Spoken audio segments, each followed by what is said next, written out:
Real Madrid komandanın en vacib oyuncularından, dünya futbolunun ulduzu Vinicius Junior'la hələ də yeni müqavilə imzalamayıb. Hazırda Vinicius'un müqaviləsi 2027-ci ilə qədər nəzərdə tutulub və iddia olunurdu ki, bu mövsümün sonunda tərəflər, yəni Kral klubu və Vinicius yeni sövdələşmə ilə bağlı razılığa gələcəklər. Amma İspaniya mediasında yayılan son məlumata görə hələ ki bu barədə heç bir irəliləyiş əldə olunmayıb. Belə olan halda istər-istəməz sual yaranır. Bəlkə Vinicius Junior bu yay başqa bir komandaya keçəcək. Xüsusilə Səudiyyə Ərəbistanı klubları Vinicius'un dəvətində maraqlıdır. Amma bu transferə mane ola biləcək əsas məsələ 2026-cı il dünya çempionatıdır. Hər halda Vinicius səviyyəsində futbolçu mundial ərəfəsində böyük klubda çıxış etmək istəyər. Buna görə də mən şəxsi fikrimi sizlərlə bölüşürəm.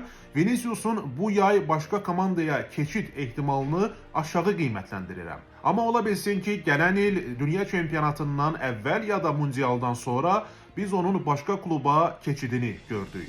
Siz necə hesab edirsiniz? Vinicius'la yeni müqavilə imzalamaq lazımdırmı? Yoxsa yaxşı bir məbləğ qarşılığında onun böyük bir kluba və yaxud Səudiyyə Ərəbistanı, ərəb klublarından birinə transfer olunmasına icazə vermək lazımdır. Həmişə olduğu kimi şərh bölməsində öz fikirlərinizi yazın. Sizin fikirləriniz mənim üçün çox önəmlidir və Vinicius'la bağlı da öz təəssüratlarınızı bölüşə bilərsiniz. Unutmayın ki, Vinicius bu mövsüm çox belə qəribə şəkildə özünü aparırdı. Həm meydanda, həm meydandan kənarda.